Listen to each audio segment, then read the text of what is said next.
Assalamualaikum warahmatullahi wabarakatuh. Alhamdulillahirrahmanirrahim. Allahumma sholli ala Muhammad wa ala ali Muhammad. Rabbi shrah li sadri wa yassir li amri wahlul 'uqdatam min lisani yafqahu qawli. Amma ba'du. Yang terhormat Kepala SMP Islam Al-Irsyad Cilacap, Ustadz Tartana SPD yang kami hormati, Wakil Kepala Sekolah, Bidang Sarana Prasarana, Bidang Kesiswaan, dan Bidang Kurikulum, Ustadz Karsono, Ustadz Adi, dan Ustadz Habib, serta guru-guru dan karyawan SMP Islam Al-Irsyad yang kami banggakan.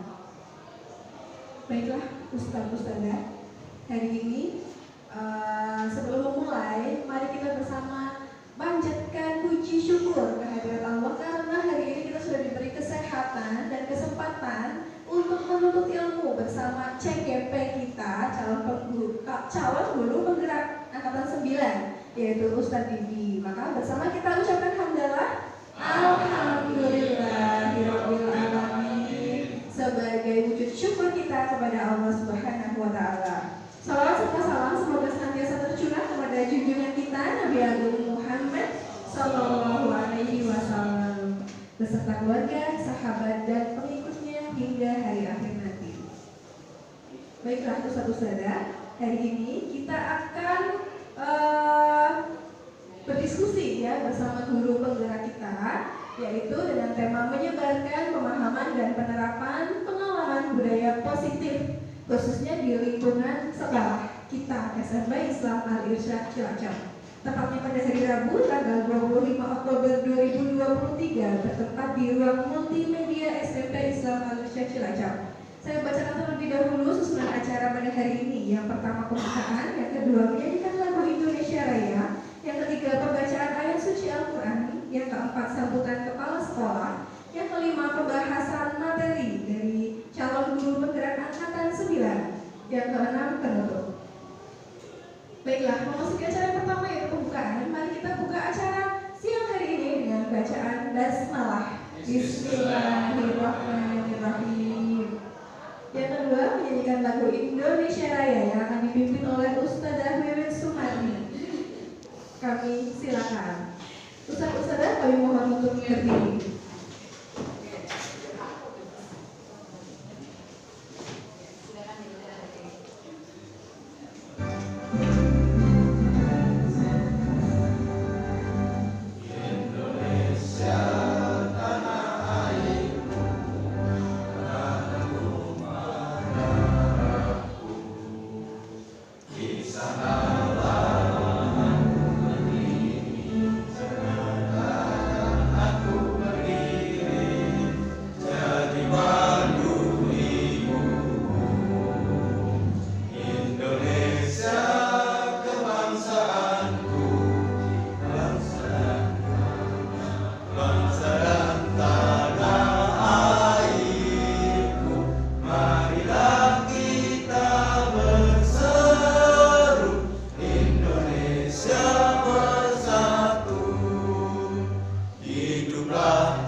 أعوذ بالله من الشيطان الرجيم.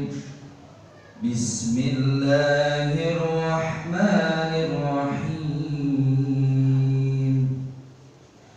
يا أيها الذين آمنوا اتقوا الله ولتنظر نفس ما قدمت لغد واتقوا الله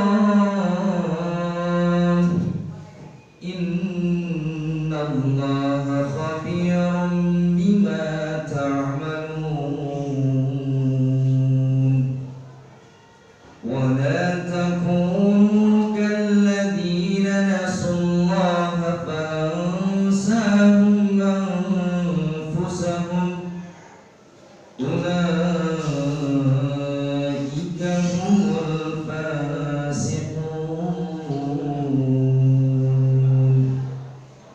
لا يستوي أصحاب النار وأصحاب الجنة.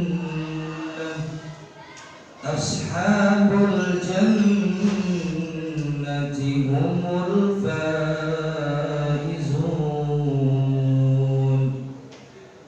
لو أنزلنا هذا القرآن على جبل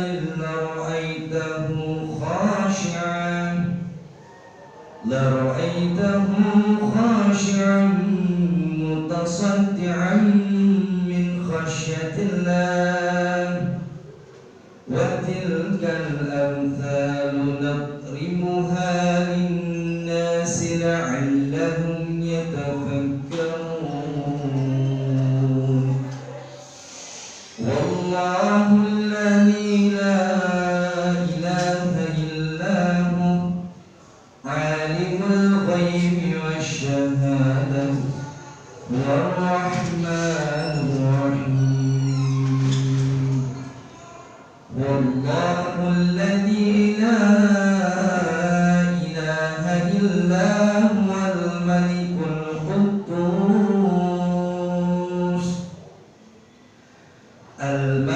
القدوس السلام المؤمن المهيمن العزيز الجبار المتكبر. سبحان الله عما يشركون. والله الخالق البارئ المصور له الأسماء الحسنى يسبح له ما في السماوات والأرض وهو العزيز الحكيم.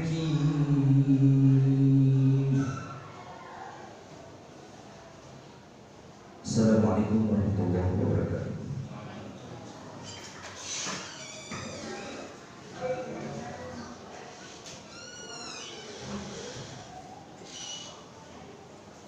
Dan kepada Ustadz Yazid kami sampaikan terima kasih. Kami akan selanjutnya yaitu sambutan Kepala SMP Islam Al-Irsyad Cilacap. Karena sedang berhalangan, maka diwakilkan oleh Wakil Kepala Sekolah Bidang Kesiswaan. Mohon maaf, Bidang Kesiswaan Ustadz Sasmito Adiatmono SSN. Kami silakan. Baik, terima kasih. Coba mohon izin Wakil Kepala Sekolah. Bismillahirrahmanirrahim. Assalamualaikum warahmatullahi wabarakatuh. Alhamdulillahilladzi bi ni'matihi tatimmu shalat. La haula wa la quwwata illa billah. Asyhadu an la ilaha illallah wa asyhadu anna Muhammadan abduhu wa rasuluh. Allahumma shalli ala sayyidina Muhammadin wa ala alihi wa sahbihi ajma'in. Amma ba'd. Yang kami hormati para wakil, yang kami hormati para guru SMP Islam Al-Irsyad Cilacap.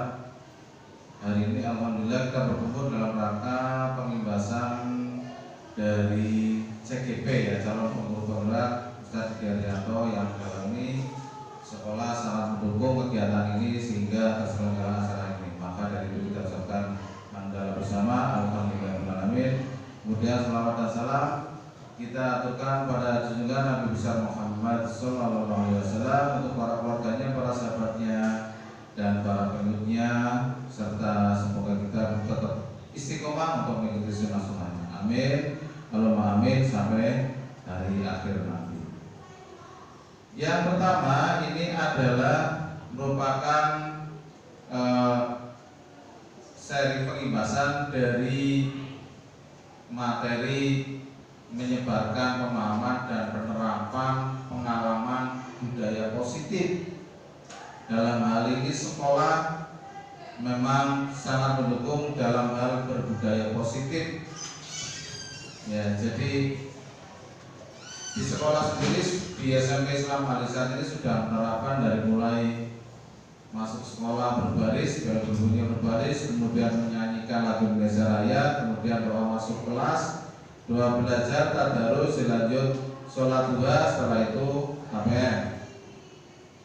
Nah, penerapan budaya positif tentunya sudah itu masuk di SMP kita adalah berbasisnya pada Al-Quran dan hadis, sehingga budaya-budaya positif dari lokal jenius pun kita adopsi juga, kita pakai juga, kita gunakan juga, sehingga budaya positif di sini sehingga memiliki wawasan kebangsaan, berkebinekaan, berprofil pelajar Pancasila, sehingga budaya positif ini adalah merupakan representasi dari seorang pelajar SMP yang sekolahnya di Indonesia, ya, yang sekolah di Indonesia, notabene latar belakang negara muslim terbesar, kemudian punya budaya-budaya yang di luar itu semuanya harus kita akomodir, sehingga profil pelajar Pancasila berkebinekaan kebangsaan bisa kita aplikasikan bersama oleh para guru untuk para siswa yang bersama-sama semuanya kita laksanakan. Jadi selamat bertugas Ustaz Didi, terima kasih, dan nanti dalam sharing ini semoga kita bisa bertukar pikiran sehingga bisa memajukan sekolah sebagai guru penggerak, sekolah penggerak, dan seterusnya bergerak sehingga terus maju. Begitu kurang lebih sambutan dari kami, kurang lebihnya mohon maaf. Wabillahi taufiq wal hidayah. Assalamualaikum warahmatullahi wabarakatuh.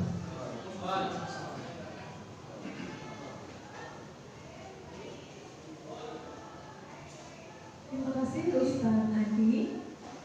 Selanjutnya acara inti nih Ustaz-Ustazah, yaitu pembahasan materi dari calon guru penggerak angkatan 9 dengan tema menyebarkan pemahaman dan penerapan pengalaman budaya positif khususnya di lingkungan SMP Islam Al-Irsyad Cilacap. Maka dari itu langsung saja kepada Ustaz Didi Ardianto SPD kami silakan.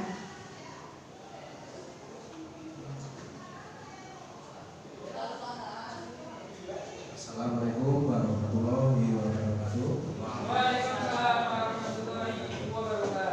Pertama-tama saya panjatkan puja dan bersyukur atas kehadiran Allah SWT, karena pada ini kita dapat berkumpul ya di ruang multimedia untuk melaksanakan ini janji saya kepada RNS.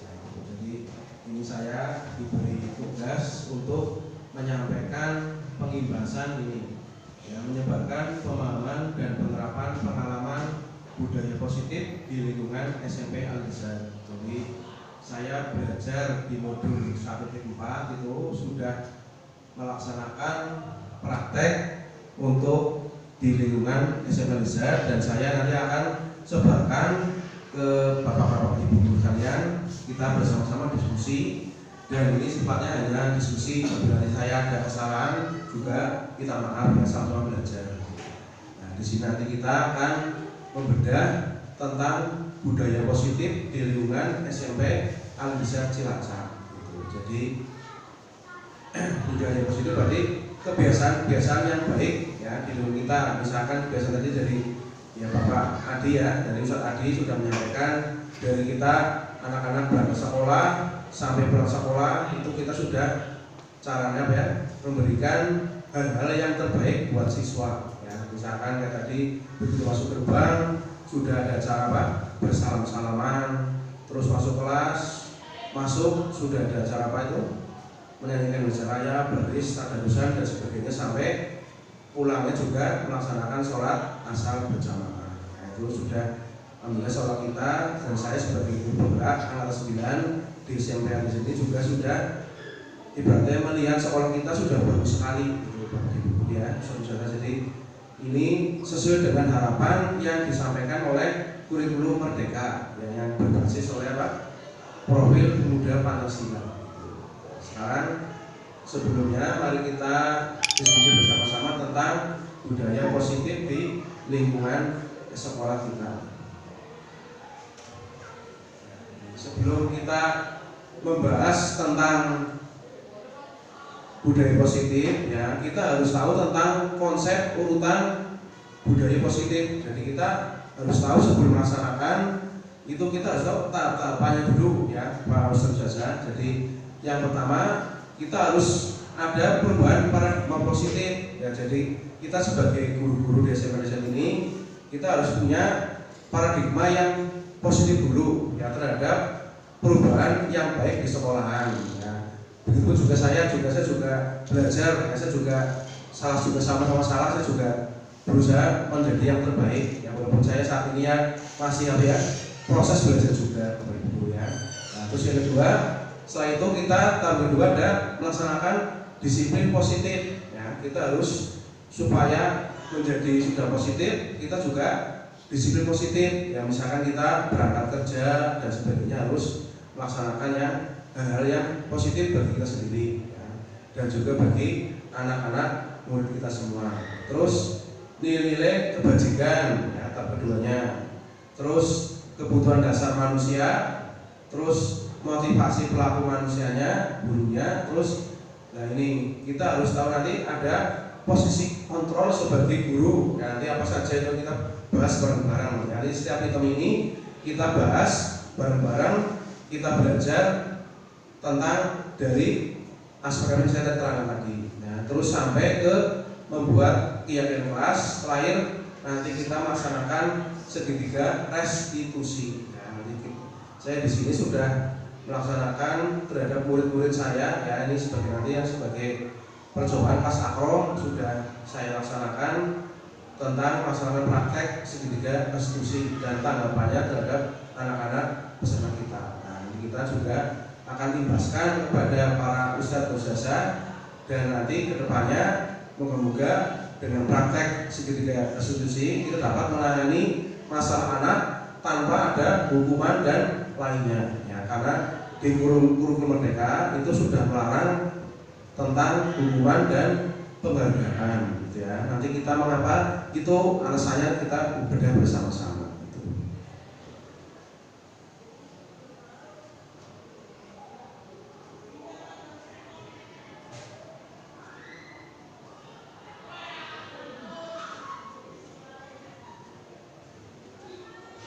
Kita juga harus tahu tentang pembelajaran dengan paradigma baru ya. Jadi kita dulu sebagai guru ya, saya ingat dulu saya di sini sudah lebih ngajar hampir 20 tahun yang lalu ya. Saya pernah dulu masih kurikulum lama ya. Jadi dulu saya pernah ngajar di kelas ini ya. Tadarusan anaknya diajak baca Quran nggak mau, terus saya tetap tak dobrak mejarnya lah, karena anak kelas 7 langsung takut, nangis, ujung-ujung pulang ke rumah gitu ya. Ya orang rumah lapor, terus mbak bapaknya budenya tak kabeh di sini ya. Saya ketangkap dulu ya karena melaksanakan tindakan yang salah gitu ya. Jadi dulu kita belum melaksanakan ini, jadi mungkin saya tahunya itu. Nah sekarang kan udah ada ini, saya insya Allah akan belajar merubah sistem itu ya. Dulu saya sempat dihubungkan datang baik Pak Dene sampai ke pokoknya keluarga itu apa ya, saya disuruh dihukum gitu karena saya melaksanakan caranya hukuman yang tidak baik. Tak dulu terus bocah tahu langsung kan pulang ke rumah itu ya. Itu contoh yang tidak tepat untuk saya waktu dulu itu ya. Makanya kita harus ini belajar dengan paradigma yang baru yang kita pelajari ini ya. Jadi paradigma belajar yang baru ini itu harus dirancang berdasarkan prinsip berdiferensiasi. Jadi yang kita belajarnya ke anak itu belajar tentang anak-anak yang berdiferensiasi. Jadi anak yang pintar, sedang, dan rendah kita bedakan, kita mengajar dengan pola itu berdiferensiasi ya, sehingga peserta didik belajar sesuai kebutuhannya berdasarkan tahap perkembangan sesuai teori psikologi modern untuk mewujudkan ini intinya di profil pelajar Pancasila itu ya, ada berapa ya, 1, 2, 3, 4, 5, 6 gitu. Jadi ini pusatnya di sini ya, profil pelajar Pancasila untuk jantungnya apa, kurikulum apa, merdeka gitu. Jantungnya, kalau hatinya kita ya. Terus ini kita juga ada miskomunikasi ya, tentang teori kontrol ini dulu Bapak Ibu ya. Yang pertama ini kita mungkin pernah melaksanakan ya, saya pun juga pernah ya. Yang pertama ini ya, ilusi guru mengontrol muridnya. Yang pertama ini ya. Ini apa ya Bapak Ustaz sudah tentang apa ini ya? Ya, guru itu apa ya? Caranya melakukan hal yang apa? Iya, caranya anaknya pada beling-beling ya, terus kita mungkin dengan cara kita mandan apa? Bahasanya mandan apa? Kurang baik gitu ya, memarahi dan sebagainya. Terus yang kedua ini dengan cara memberikan penghargaan. Nah, nanti efek-efeknya juga nanti akan kita bahas mengapa kita tidak boleh memberikan penghargaan kepada siswa ya. Boleh tapi pas ada yang mangsa-mangsa yang baik itu. Terus yang kedua, ilusi tentang ini ya. Ini caranya kita dengan bahasa yang apa ya? Yang karakter tidak baik, caranya anak tersinggung ini.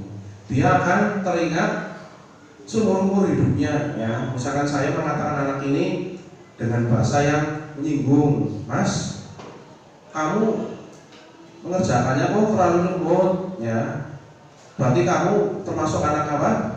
Ya tidak pintar atau bodoh. Nah, nanti anak itu akan terekam di sini itu sampai dia punya anak lagi itu ya, biasanya itu anak kecil itu biasanya rekamannya besar dan akan teringat sampai dia besar nanti waktu dia ngajari anaknya. Aku teringat dulu Ustaz Didi pernah mengatakan aku bodoh itu. Makanya kita merubah paradigma ini ya, miskonsepsi tentang teori kontrol itu.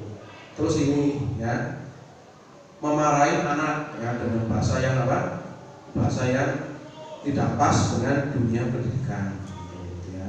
Jadi ini miskonsepsi tentang teori kontrol yang kita tidak perlu dicontoh dalam apa, pendidikan.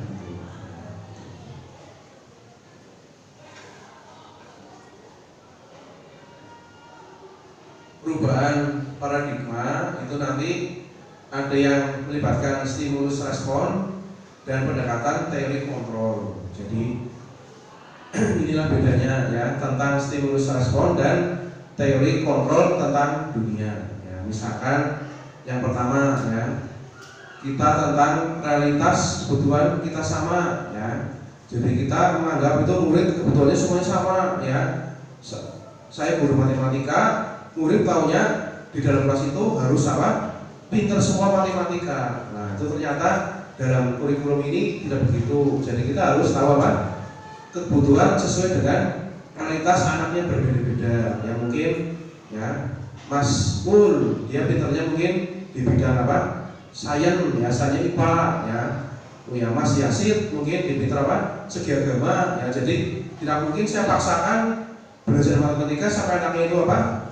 Ya sampai harus pintar matematika. Jadi memang setiap anak itu punya cara itu kebutuhan berbeda-beda dari setiap kelas itu. Ya, makanya kita mengajari dengan cara metode diferensiasi itu. Terus yang kedua, semua orang melihat hal yang sama kayak tadi itu ya. Ya, berarti gambarannya setiap orang memiliki gambaran berbeda-beda. Jadi murid itu gambarnya berbeda-beda. Ya, petanya itu masing-masing anak itu berbeda-beda. Ya, peta IPS, peta senang olahraga. Nah, kita harus memetakan tentang kemampuan anak tersebut masing-masing. Terus yang berikutnya kita mencoba mengubah agar orang berpandangan sama dengan kita, ya. Ya, murid itu harus memaksakan sama dengan saya, itu yang terang apa tentang dunia itu. Nah, itu yang benar kita bisa memahami pandangan orang lain tentang dunia. Jadi kita harus memahami anak itu, jangan kita maksa harus ini Ustaz Didi harus ini, ya kamu harus manut. Nah, ternyata anak harus, ya kita harus adaptasi ke anak itu. Terus yang berikut, perilaku buruk dilihat sebagai suatu kesalahan, ya. Nah, yang itu satunya, semua perilaku memiliki tujuan. Jadi anak itu perilaku buruk itu mungkin dia punya sebab, ya. Mungkin kayak Ustaz Didi, kayak saya, ya. Saya di kelas misalkan berperilaku yang tidak benar. Nah, anaknya masih ada timbal baliknya, ya. Misalkan anaknya menegur saya atau sebagainya, berarti ada perilaku yang apa? Yang mengapa dia melakukan perilaku yang buruk, ya. Anak mengambil jajan di kantin, ya, misalkan itu berarti mungkin dipikir anak itu mungkin nggak sanggup atau dia sangunya habis masih lapar. Nah, kita sedikit, jadi perilaku itu mungkin anak itu ada hal yang di luar yang dia inginkan, gitu. Terus dan sebagainya itu sampai model berpikir menang atau kalah, ya. Nah, itu sampai itu, ya, menang-menangan. Terus berikutnya yang menang-menang, ya. Nah, disiplin yang positif. Tadi sekali kita membedah tadi, ya, yang ada urutan itu. Yang pertama, disiplin itu berasal dari kata disiplina, ya, ini kayak bahasa apa, ya? Bahasa Itali, ya, disiplina. Ya, Spanyol, ya, Spanyol ini kita Spanyol, ya. Kita Spanyol. Tadi pasti paham, ya. Ya, kita Spanyol, ya. Yang artinya belajar, ya. Disiplin mengacu pada disiplin diri yang memiliki tanggung jawab terhadap apa yang dilakukannya berdasarkan nilai-nilai yang diyakini. Jadi setelah itu masuk ke disiplin positif, merupakan salah satu cara penerapan disiplin yang bertujuan untuk menumbuhkan kesadaran serta memberdayakan peserta didik tanpa imbalan penghargaan, reward, ancaman atau hukum. Itulah disiplinnya masuk ke positifnya itu, ya. Sebagai pendidik, ya, tujuan kita adalah menciptakan peserta didik yang mendisiplinkan diri sehingga mereka berperilaku mengacu kepada nilai-nilai kebajikan universal dan memiliki motivasi intrinsik dan perubahan perilaku ke arah yang lebih baik, ya. Kita sebagai pendidik harus itu tujuannya, itu. Jadi mendidik melakukan ke arah yang lebih baik, ya, pertama kali itu.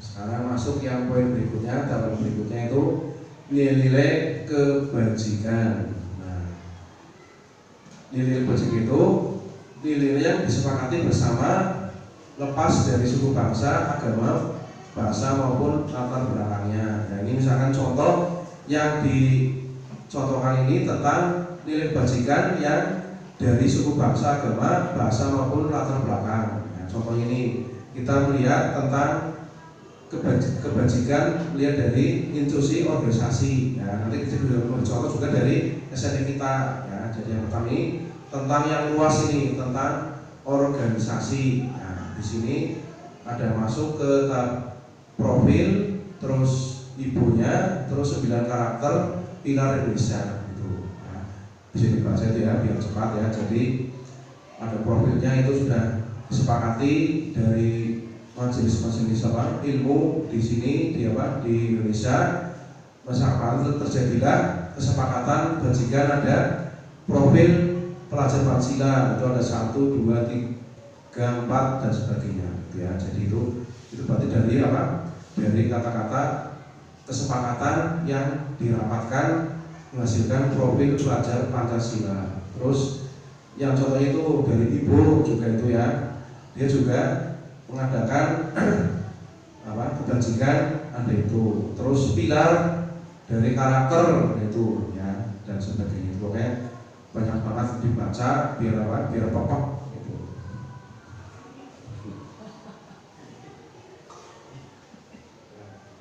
sebelum kita masuk yang berikutnya ya karena ini sudah siang hari dan sudah lelah Bapak Ibu, ya ini mohon maaf ya, sudah mengganggu waktunya, sudah meninggalkan jam mengajar, sudah caranya pikirannya sudah dua pikiran ya, pikiran di sini sama pikiran ke siswa.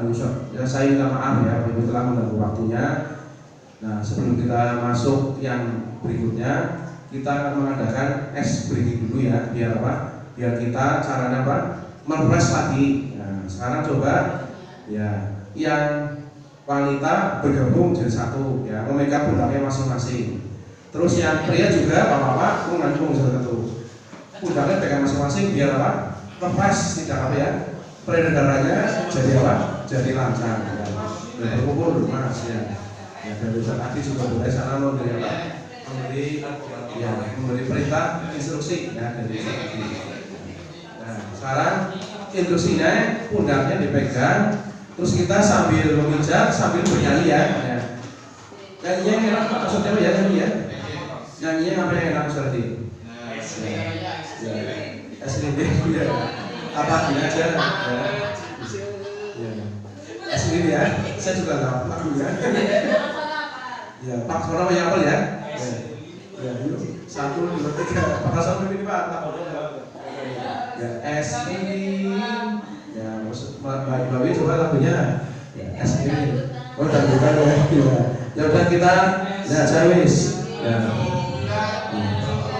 Ya, suwang ngenting teletek mampu ketunduk gudel pak engkole walewo sapa duyun delek ya boleh senyum boleh sambil senyum ya lek kosong sip pom gelek kosong saya malah nggak bersedih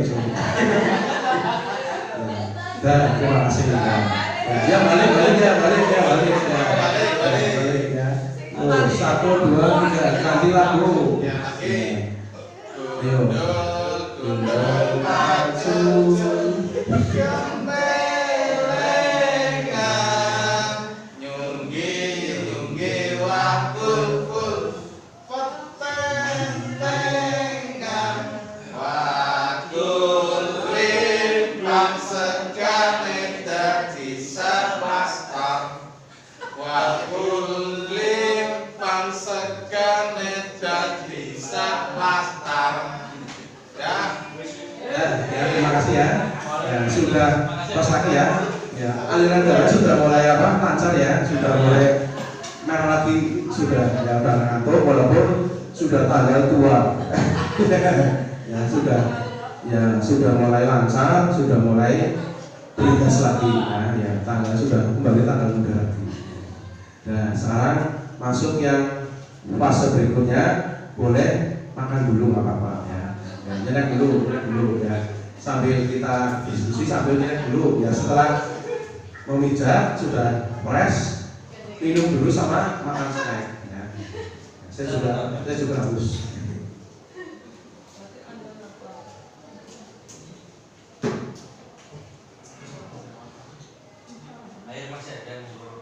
Air masih ada itu yang mau lagi tambah lagi airnya.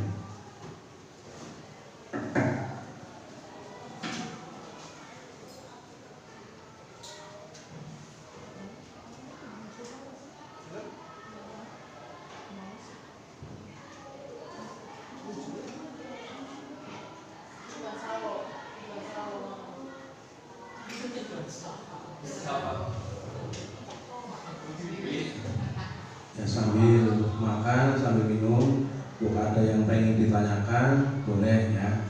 Atau masih mubeng ya sama ya, kita lagi belajar ya. Jadi intinya nanti setelah kita belajar ini, teori ini, nanti kita Ustaz monggo bertanya monggo. Kebutuhan dasar manusia. Kebutuhan manusia adalah sesuatu yang dibutuhkan oleh manusia untuk mempertimbangkan keseimbangan kondisi fisiologis dan psikologis yang bertujuan untuk mempertahankan kehidupan dan kesehatan. Intinya, ini bisa diartikan bahwa saraf motorik kasar dan halus kita itu harus seimbang, dan otak kanan kiri kita harus seimbang. Itu kebutuhan dasar manusia, kan gitu ya.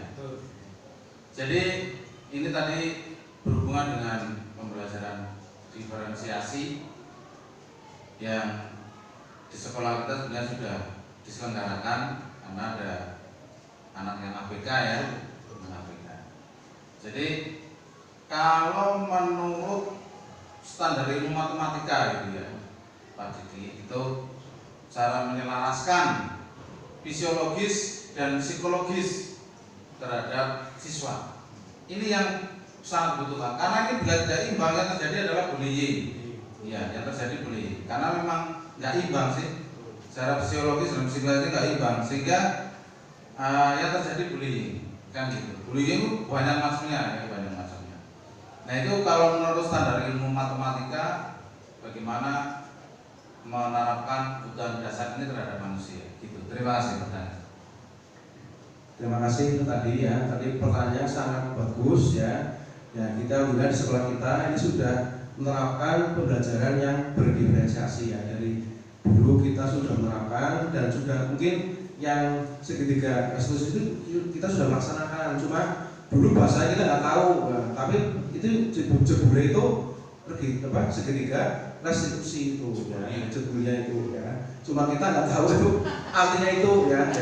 Ya jebule oh iya yang harus melaksanakan, oh iya benar berarti yang harus melaksanakan. Memang ya kalau saya lihat di sini ini guru-gurunya sudah bagus, ya, sudah melaksanakan segitiga restitusi, dan tadi sudah melaksanakan pembelajaran yang berdiferensiasi sudah ya. Walaupun kurikulum Merdeka belum dilaksanakan, kita sudah melaksanakan itu ya. Makanya sekolah kita ini menjadi sekolah yang salah satu sekolah favorit di Cilacap ya. Sehingga alhamdulillah murid kita ya dari tahun ke tahun ya semakin banyak mendaftar, dan moga-moga tahun depan kita bisa mencapai target menjadi kelas yang lebih banyak lagi. Ya ini di sini di Indonesia juga, ini di sini sekolahnya ini terkenal ya di Cilacap karena soleh dan berprestasinya dan agamanya. Nah, tadi pertanyaan itu ya, kalau dari anak-anak yang dari situ gimana cara apa sih menerapkan dasar manusia berdasarkan fisiologis dan psikologis dalam standar ilmu matematika. Betul ya. Kalau dalam psikologis memang kalau di sekolah kita ya kan ada anak-anak yang ABK ya, ABK ya. Psikologis gimana kalau di dalam kelas dengan anak-anak yang normal gitu ya. Itu bagaimana caranya biar anak itu jadi tidak dibullying, atau dia jadi anak yang kurang stabil ya, atau ada yang menyesuaikan gitu ya. Itu jadi caranya kalau misalnya itu yang pertama ya, kita beri dulu stimulus kepada anak-anak yang normal dulu ya. Jadi anak-anak yang normal itu kita beri stimulus ya, beri misalnya penguatan bahwa anak ini di sini kelas kita ada anak-anak yang tidak sama dengan kita ya. Kita beri keyakinan, dan kita caranya pantau dulu selama seminggu cara bergaulnya. Nah, kalau misalnya ada anak-anak yang misalkan yang tidak tepat dengan anak yang ABK itu, kita nasihatin terus. Nah, mungkin nanti bentuk stimulusnya psikologis anak itu bisa menerima terhadap anak-anak yang ABK ya. Alhamdulillah ini sekolah kita termasuk sekolah yang ada sekolah yang caranya dalam bahasa negeri itu sekolah SDB ya. Jadi Indonesia itu sudah membuka badannya BSI ya. Jadi ini makanya di sini ini ada plusnya, itu membantu anak-anak yang berkebutuhan khusus. Ya, di sini ada Ustaz Kasor ini ya sebagai sarana, dia sebagai guru penggerak di bidang kebutuhan khusus ya. Mungkin Ustaz Kasor bisa memberi bantuan ya, pertanyaan jawabnya ya. Sebagai ini pawangnya. Ya, terima kasih pada Ustaz Didi. Untuk kebutuhan yang anak berkebutuhan khusus, terutama ketika pelajaran matematika, kita hanya bisa menyesuaikan dengan kemampuan anak tersebut. Tidak boleh dipaksakan. Itu ya, mungkin Mas Pak ya sebagai pakar BK-nya ya, yang tidak ya. Silakan Mbak Puspa. Saya tertarik ini kan mengenai kebutuhan dasar manusia. Ini kan terlepas dari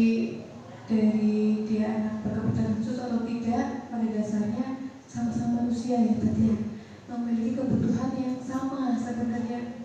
Nah, melihat deskripsi ini saya jadi ingat masa kuliah saya Pak Didi. Jadi dulu itu kalau di BK itu saya nggak tahu kalau di guru mapel yang lain ya. Kalau di BK itu kita mengamati segitiganya Abraham Maslow. Iya, jadi namanya diagram kebutuhan Maslow. Kan kalau yang paling dasar ini cocok sama ini menurut saya ya Pak Didi. Menurut saya cocok sama yang di sini karena di sini ada deskripsi mempertahankan keseimbangan kondisi fisiologis dan psikologis. Ustadz mungkin bisa sambil searching, di situ ada di Google ada diagram kebutuhan Maslow. Iya, hierarki kebutuhan Maslow. Jadi paling dasar itu memang fisiologis karena fisiologis kan menyangkut makan, kenyang, haus, terus menghilangkan dahaga, tidur dan sampai kebutuhan nafas juga itu pada dasarnya manusia begitu. Nah kalau misal apalagi laki-laki, kalau mau sama laki-laki harus kenyang dulu perutnya. Katanya Ustazah Aisyah Dahlan kayak gitu. Kenyang dulu baru masuk nanti di otaknya laki-laki kayak gitu. Nah nanti barulah didukung dengan psikologisnya. Mungkin di rumah atau di sekolah dia merasa aman, merasa disayang, sampai puncaknya nanti bisa aktualisasi diri. Nah saya apresiasi banget Pak Didi dengan program di sekolah kita yang kemarin ada bulan bahasa. Itu kan mendukung anak untuk mengaktualisasikan diri. Ya jadi mengeksplor bakat mereka.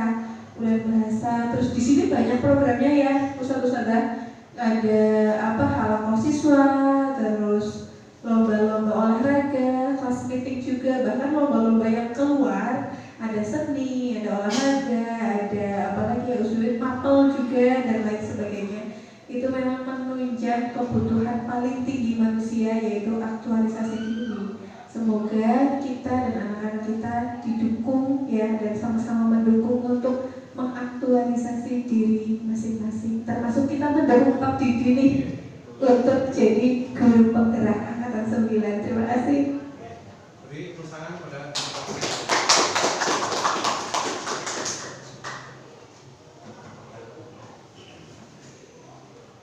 ini. Terima kasih sekali ya. Tadi Ustadz Karsono, Ustadz Zulfa ya sudah memberi caranya solusi yang baik ya tentang tadi pertanyaan Suradi tentang kebutuhan dasar manusia. Ya memang itu yang jawaban itu yang paling bagus itu ya. Jadi kalau dalam matematika memang kalau anaknya kayak gitu kita harus berikan sesuai dengan kebutuhan. Ya, misalnya kita belajar tentang Pitagoras ya anak minimal anak itu bisa mengukur tok dan hebat udah ya. Dengan anak lain sudah pintar jangan kita samakan dengan anak itu ya dengan Mas juga dia. Jadi kita tadi bagus juga tadi Mas Iqbal jadi yang disampaikan gitu ya. Jadi itulah kebutuhan dasar manusia tadi ya.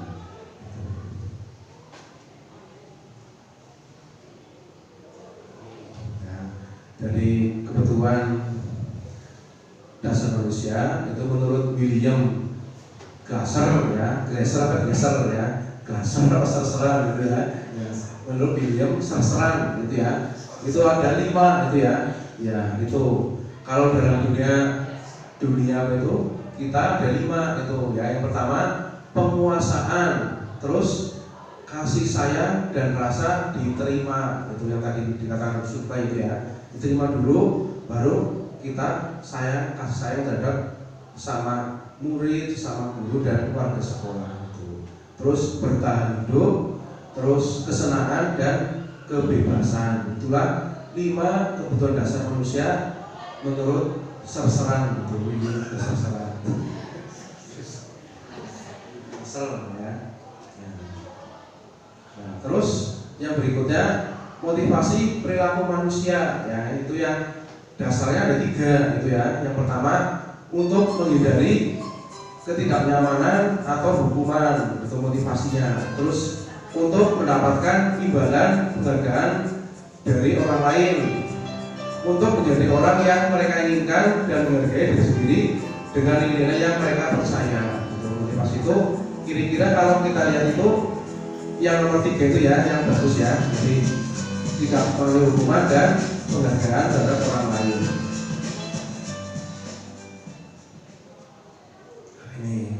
konsep yang sering kita, nah ini sudah masuk konsep yang mandang inti ini. Jadi kita di sini itu saya juga sudah pernah merasakan juga sama ya. Jadi tentang yang gagal kita pahami ya tentang hukuman dan penghargaan itu. Jadi kalau hukuman itu nanti akan apa ya tadi menyakitkan dan tidak nyaman.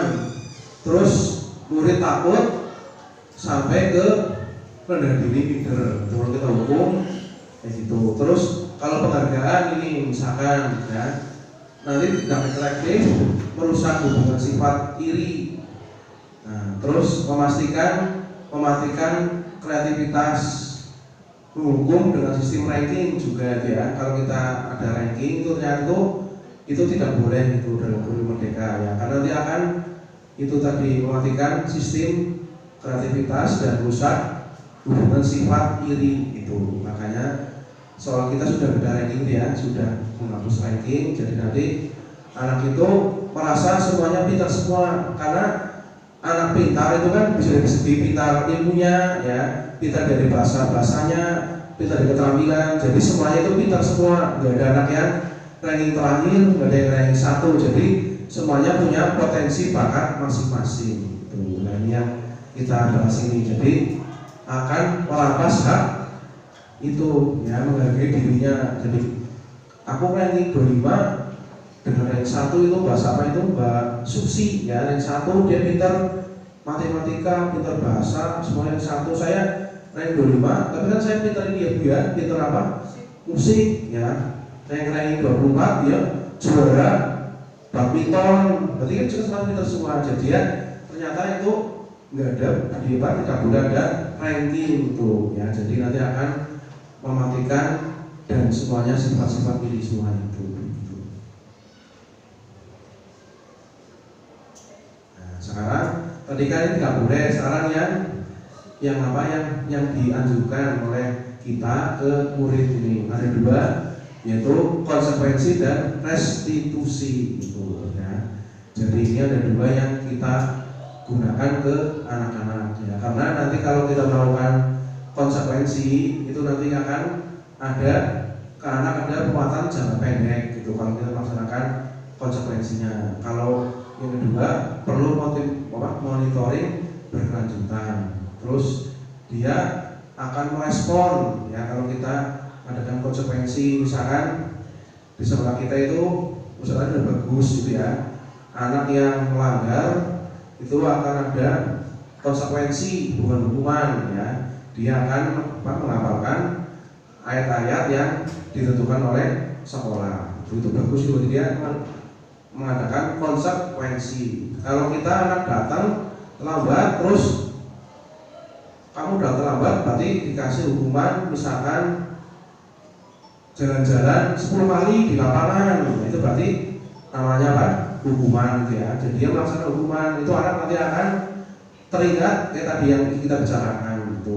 Terus kalau adanya konsekuensi itu murid pasti menghormati peraturan tersebut. Oh iya, nanti ini akan ada, aku terlambat, aku pasti akan hafalan ya ayat. Dia akan menghormati itu, dihormati. Tapi kalau dihukum dengan berjalan-jalan 10 kali di lapangan, dia pasti akan apa? Ya tidak suka dan akan apa? Ya caranya ya tidak, sikapnya tidak baik, itulah ya dia. Terus dia akan kehilangan untuk waktunya untuk memenuhi kesalahannya ya, dan konsekuensi. Oh iya ya, aku ternyata salah. Nah, aku melaksanakan membaca ayat-ayat Quran, dia akan memenuhi kesalahannya. Nah, yang berikutnya ini yang terbaru ini yang restitusi ini ya. Ini cara penanganan yang kurikulum merdeka yang terbaru ini akan dampaknya akan ke murid akan lebih bagus lagi ya. Yang pertama ini nanti murid akan bertanggung jawab untuk perilakunya. Dia akan sadar sendiri ya melakukan kesalahan karena melakukan restitusi itu. Dan nanti kita sebelum melaksanakan restitusi itu pasti akan ada keyakinan kelas dulu gitu ya. Keyakinan kelas baru melaksanakan ini. Nah, terus yang berikutnya dia akan fokus pada pemecahan masalah jangka panjang.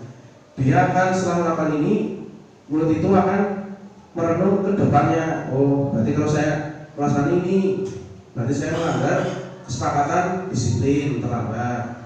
Saya akan membolos piket, saya akan melanggar kesepakatan bertanggung jawab. Dia akan itu apa? Fokus pada masalah yang jangka panjangnya. Jadi dia akan tahu, oh ini kalau saya melanggar, saya akan melanggar kesepakatan ini dan sebagainya itu ya. Terus murid itu akan menghormati dirinya dan orang lain. Pasti itu akan menghormati karena dengan restitusi ini ya, dia akan merasa tidak dihukum, tidak hatinya tidak terluka, tapi dia dengan sadarnya akan itu menghormati sama dia, itu mesti menghormati ya, karena dia tidak merasa dimarahi, tapi dia otomatis akan bertanggung jawab terhadap perilakunya. Nanti kita, saya telah melaksanakan ini ya, caranya 2 restitusi di sini di kelas akrom gitu ya nanti. Alhamdulillah anak itu ternyata setelah saya praktekkan, anak itu ternyata kalau dia nggak piket, dia oh iya ya aku berarti aku melanggar keyakinan kelas, kedisiplinan. Dia langsung paham sendiri ya, tanpa perlu saya marahi, dia langsung paham tentang jangka panjang itu ya. Nanti itu saya telah lakukan 2 terhadap sampel itu anak yang mandan cakep itu Hanif gitu ya. Anak itu ya mandan ya, mandan gitu ya, Hanif gitu ya, ya selalu aktif itu, dan kadang-kadang dia sering tak lihat dia kalau ada piket dia sering kabur gitu. Makanya saya tak kasih percobaan ke Hanif gitu. Ternyata dia ya sekarang sudah mulai berhasil gitu ya. Dia sudah mulai memikir efeknya jangka panjangnya Mas Hanif. Terus yang kedua saya cobakan kepada anak yang skill yang bagus itu Mas Stefani itu, dia tak kasih stimulus ini, dia lebih respect juga gitu ya, malah dia sekarang dengan teman-temannya menjadi pemimpin di kelasnya itu ya. Kalau ada yang salah-salah dia akan memberi teguran, oh kamu berarti melanggar keyakinan kelas ini gitu. Jadi itu ternyata ada apa ya, ada hasilnya itu ya. Moga-moga kalau kita terapkan bareng-bareng gitu ya para ustadz-ustadz ini, dengan cara ini insya Allah anak merasa nyaman dan tidak dia merasa tersakiti hatinya itu. Tapi kalau anak itu paham tentang, kita bentuk dulu keyakinan kelasnya dulu ya. Setelah paham tentang konsep keyakinan kelas, terus pada praktek ke itu restitusinya itu. Nah terus yang berikutnya dia akan lebih mengontrol dirinya, memegang kontrolnya. Dia akan jadi pemimpin diri sendiri itu, mengontrol. Kalau saya kali ini, oh berarti kayak gini-gini efeknya itu. Terus murid akan bersemangat memperbaiki kesalahannya. Jadi dia akan semangat terus. Oh saya berarti setelah dilakukan segitiga restitusi ini, saya akan lebih tahu kesalahannya dan dia akan otomatis memperbaiki kesalahan sendiri itu. Dia otomatis tanpa kita suruh lagi, dia otomatis akan teringat gitu ya. Nanti kita lihat videonya dan nanti kita lihat hasilnya nanti Mas Hanif sama Mas Stefani itu. Ternyata dia yang dulu anaknya mandan kayak gitu, sekarang dia mulai ada stimulus ke baiknya Mas Hanif itu ya. Walaupun anak-anak masih bertahap, kalau sampai sombong 100% nggak mungkin ya, tapi kita perlu tahapan-tahapan yang lebih baik ke jenjang berikutnya itu. Nanti kita lihat antara Mas Hanif dan Mas Stefani dan tanggapannya kedua orang itu tentang praktek ini. Dia merasa ternyata bisa memperbaiki dirinya sendiri. Terus tadi tentang restitusi ya, yang kita tekankan itu akan menanamkan disiplin positif pada murid. Nah itu bisa dibaca ya, tentang pengertian restitusi, proses menciptakan kondisi bagi murid untuk memperbaiki kesalahan mereka ya, proses sehingga mereka bisa kembali pada kelompok mereka dengan karakter yang lebih luas. Ini yang tadi yang bosan ya, yang tadi Usul bilang ya tentang bosan ini. Nah itu. Terus ciri-cirinya itu bukan untuk menebus kesalahan, namun untuk belajar dari kesalahan. Terus memperbaiki hubungan tawaran bukan paksaan. Jadi dia nanti kalau salah dia bukan terpaksa untuk apa? Meminta maaf gitu. terus menuntut untuk melihat ke dalam diri, merenung, terus mencari kebutuhan dasar yang mendasari tindakan dan lain-lain itu dibaca itu ya. Jadi itu tentang ciri-ciri restitusi itu. Ini yang lagi caranya saya pelajari tentang restitusi. Nah, nanti insya Allah di bulan November nanti saya akan mengadakan materi tadi program berdiferensiasi kepada anak-anak. Nah, saya cobakan nanti mungkin sama dikasih lagi ya, saya cobakan dengan metode itu nanti anak akan berhasil atau enggak gitu ya. Nanti insya Allah di bulan November nanti ada LK yang khusus mempelajari di LK 2 tentang pembelajaran diferensiasi. Nanti bulan November akan saya buat siapkan di kelas akrom dengan jumlah anak 34. Itu ada yang pintar, ada yang sedang, ada yang anak apa? ABK. Itu kita stimulus biar dia semuanya berhasil semua. Ya, terus ini ya contoh dari 3 yang tadi ya tentang hukuman, konsekuensi dan restitusi ini. Ya, kalau dulu kan kita ada hukuman ya, ternyata ini ya kalau ada contoh kasus ada anak yang tidak mengerjakan PR ya. Kalau dalam hukuman ya guru menghukum hormat bendera selama 10 menit.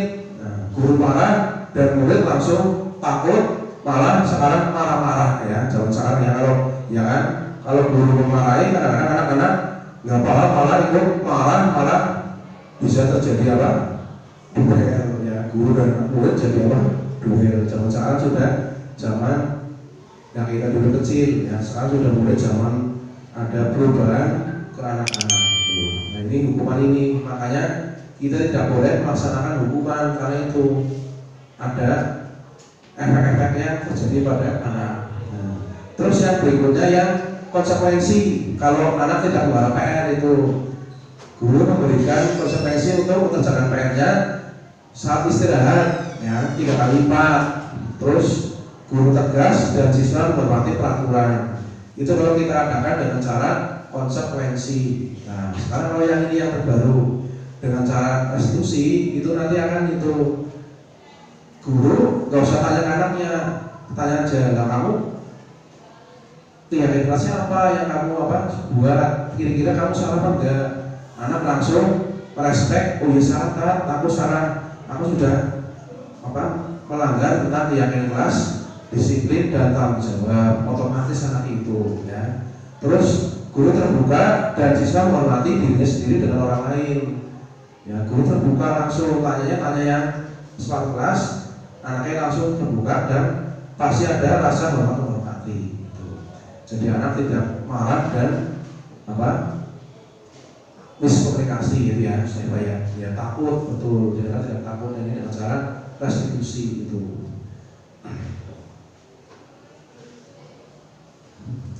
Waktu kita tinggal 10 menit ya. Nah ini ya, ini baru tuh ya. 5 posisi kontrol restitusi ini.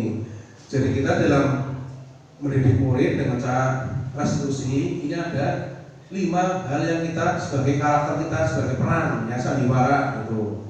Dengan cara menghukum, membuat rasa bersalah, sebagai teman, sebagai pemimpin, manajer, sebagai pemantau ya. Kita juga bisa menggunakan ini. Ada 5 teori dalam restitusi. Misalkan kalau kita menangani kasus anak yang misalkan bolos tidak mau masuk sekolah, kita bisa dengan cara ya dengan teman dulu ya, anak-anak itu kita ajak berteman ya. Setelah berteman terus buat dia ya rasa bersalah, tapi dengan cara metode restitusi. Terus yang terakhir dipantau ya, nanti anak itu ada perubahan atau tidak ada perubahan itu. Jadi kita bisa memilih itu ya posisi kontrolnya ya. Apa dilakukan semua juga boleh, paling bagus itu dengan cara itu 5-5-nya. Nah, ini contoh penerapan 5 posisi kontrol ya tentang atribut saat upacara. Ini pas upacara ada anak yang tidak membuat topi ya, atau tidak memakai sabuk dan sepatu ini ya, dengan cara kontrol kitiknya ada 5 cara ya. Ini kita bisa menangani anak dengan cara 5 cara ini ya, bisa dibaca ini ya. Kalau kita dengan cara teman ya, nanti kita contoh itu ya. Dengan cara manajer berarti sebagai pemimpin, nah itu bahasa itu ya. Jadi dengan cara membuat rasa bersalah, nah itu ya, itu dengan cara bahasa itu. Terus dengan cara pemantau, dengan bahasa itu. Terus dengan cara menghukum, nah, bahasa itu ya. Menghukumnya bukan menghukum secara fisik tapi dikasih pengertian, itu maksudnya ya. Patuhi aturan sekolah, lalu berdiri di depan barisan, itu caranya gitu ya. Tidak langsung caranya apa ya, anak itu dibikin apa, dipermalukan itu. Cukup itu aja sudah selesai itu. Nah ini ya, jadi tadi sebelum kita melaksanakan restitusi itu, kita harus mengadakan ini keyakinan kelas kita di kelas masing-masing ya. Bisa pas keyakinan kelas di kelas itu atau pas di mapelnya masing-masing para ustadz saja gitu ya. Misalkan Pak PKN ya mengadakan keyakinan kelas di kelas akrom gitu. Nanti kalau ada masalah ustadz tinggal tanya aja, oh Mas Jani kamu tidak berapa PKN, berarti kita sepakati kamu melanggar apa? Ya, dia otomatis respekmu ya tak, Pak aku salah, aku melanggar yang telah sepakati tentang disiplin dan tanggung jawab. Nah nanti Ustaz tinggal mesti mulus dengan cara tadi yang tadi itu. Anak langsung dia merasa sadar dan merasa minta maaf sendiri.